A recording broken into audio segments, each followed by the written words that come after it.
Amados irmãos e irmãs, paz e bem, dia 29 de janeiro, sexta-feira, o Evangelho para hoje é Marcos, capítulo 4, versículos de 26 a 34.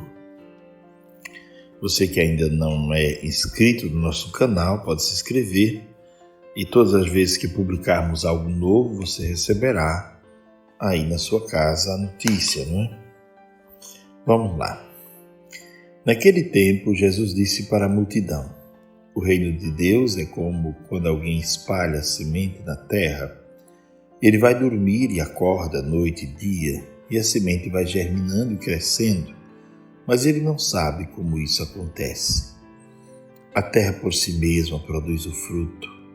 Primeiro aparecem as folhas, depois vem a espiga e por fim os grãos que enchem a espiga. Quando as espigas estão maduras, o homem mete logo a foice, porque o tempo da colheita chegou. E Jesus continuou: com que mais poderemos comparar o reino de Deus? Que parábola usaremos para representá-lo? O reino de Deus é como um grão de mostarda, que ao ser semeado na terra é a menor de todas as sementes da terra. Quando é semeado, cresce e se torna maior que todas as hortaliças, e estende ramos tão grandes que os pássaros do céu podem abrigar-se à sua sombra. Jesus anunciava a palavra usando muitas parábolas como estas, conforme eles podiam compreender, e só lhes falava por meio de parábolas, mas quando estava sozinho com os discípulos explicava tudo. Palavra da salvação, glória a vós, Senhor. Muito bem. Ontem nós contemplamos uma parábola, aliás, antes de ontem, né? E hoje contemplamos uma outra parábola. Jesus fala sobre o reino de Deus. O que é o reino de Deus? Não é um lugar geográfico, mas é um modo como Deus reina. Então, o que é o reino de Deus? O reino de Deus é uma pessoa. O reino de Deus é o próprio Deus. Viver do reino de Deus é mergulhar em Deus e viver conforme, em sintonia com o plano de Deus. Isso é viver o reino de Deus. E Jesus diz: o reino de Deus é como quando alguém espalha uma semente na terra. Essa pessoa vai dormir e ela não sabe como essa semente está germinando e crescendo. Como é que acontece esse movimento da fertilidade dentro da terra? Mas ela vê o resultado. Então o reino de Deus acontece dentro das pessoas, não é? O desejo de conversão sincero, a metanoia, não é? O desejo de mudança de mentalidade. É um processo muito silencioso. E às vezes a pessoa que está vivendo isso, ela sabe que está numa grande crise, porque ela deseja viver algo maior do que aquilo que ela está vivendo e sabe que isso gera inquietação. E ela muitas vezes não se percebe ou não percebe o quanto está crescendo. E as pessoas que estão ao redor é que se dão conta e depois chegam e dizem: mas como você cresceu e amadureceu nesse aspecto? Como você tornou-se uma pessoa mais participativa ou menos rancorosa?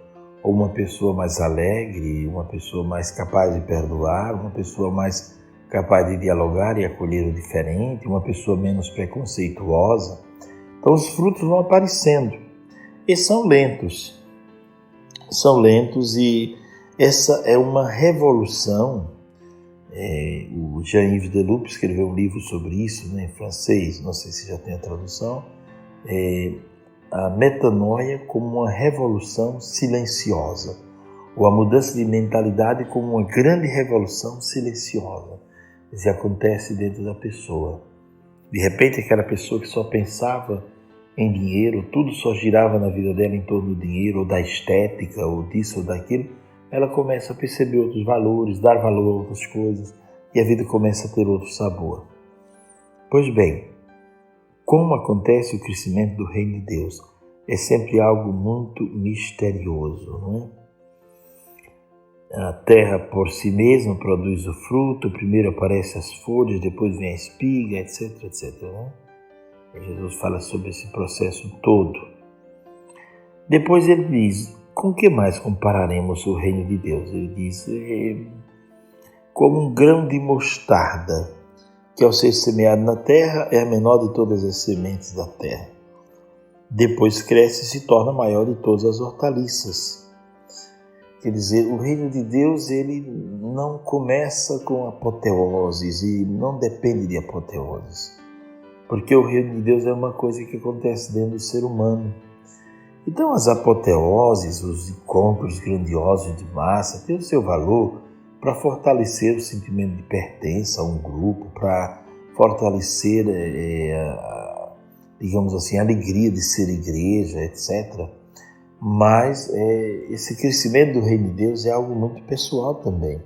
Você tem um aspecto de conjunto, de comunidade, é certo, mas tem também um aspecto de vida, de oração e de intimidade com Deus. Então ele é como um grão de mostarda, é uma coisa pequena, simples, parece sem importância, mas vai crescendo. E ao crescer se torna a maior de todas as hortaliças, não é? E diz o texto, e estende ramos tão grandes que os pássaros do céu podem abrigar-se à sua sombra. Quer dizer, o reino de Deus é uma mensagem bela, nova, que pode abrigar muitas pessoas debaixo de sua sombra. A sombra de uma árvore representa o quê? No grande sol, no sol quente, não é? A sombra representa descanso, representa refrigério, representa recuperar as energias, as forças, renovar o ânimo. Então o reino de Deus é essa árvore que produz uma sombra grande, onde as pessoas podem repousar e se recompor. E diz o texto, Jesus anunciava a palavra, usando muitas parábolas como estas, conforme eles poderiam compreender.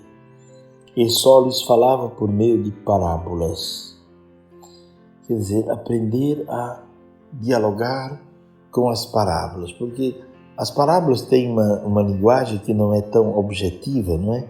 Então a parábola ela toca cada pessoa de um modo, tem algo que é objetivo, mas tem algo que é muito subjetivo na parábola. E ela tem um alcance de muita profundidade. Porque a parábola ela não toca só o racional, ela toca também o imaginário, ela toca também o sentimento. Por isso que a parábola é tão usada por Jesus, porque o desejo de Jesus não era só falar à mente das pessoas, mas falar sobretudo ao coração. Portanto, hoje muitas lições que o texto nos apresenta, nós podemos guardar para a meditação e para a reflexão do dia de hoje. A principal pergunta é sempre esta, no texto de hoje. A que se assemelha o reino de Deus? O que é o reino de Deus mesmo, não é? E no primeiro momento, Jesus fala de uma semente, de algo pequeno, de algo que parece não ter força, mas de algo que depois se manifesta grande, capaz de realizar grandes transformações. A palavra de Deus tem essa força. Na primeira leitura do domingo passado, nós escutamos como a palavra de Deus pode modificar o caminho de uma nação inteira, não é? De uma cidade inteira. Jonas foi a Nínive. Nínive era um lugar de gente sanguinária, de gente de coração duro e de costumes esquisitos também. Então, mas aquela cidade inteira, ao ouvir a palavra de Deus, ela foi modificada, as pessoas foram modificadas em seus corações. A palavra de Deus tem esse poder de modificar o rumo da vida da pessoa. Tem o poder de modificar o caminho totalmente e de transformar a pessoa em uma criatura nova. Desejando a todos um ótimo dia, eu peço a Deus que os abençoe hoje, não é? Com muita paz, muita serenidade. Abençoe-vos Deus Todo-Poderoso, Pai, o Filho e o Espírito Santo. Amém. Paz e bem. Tenham todos um ótimo dia.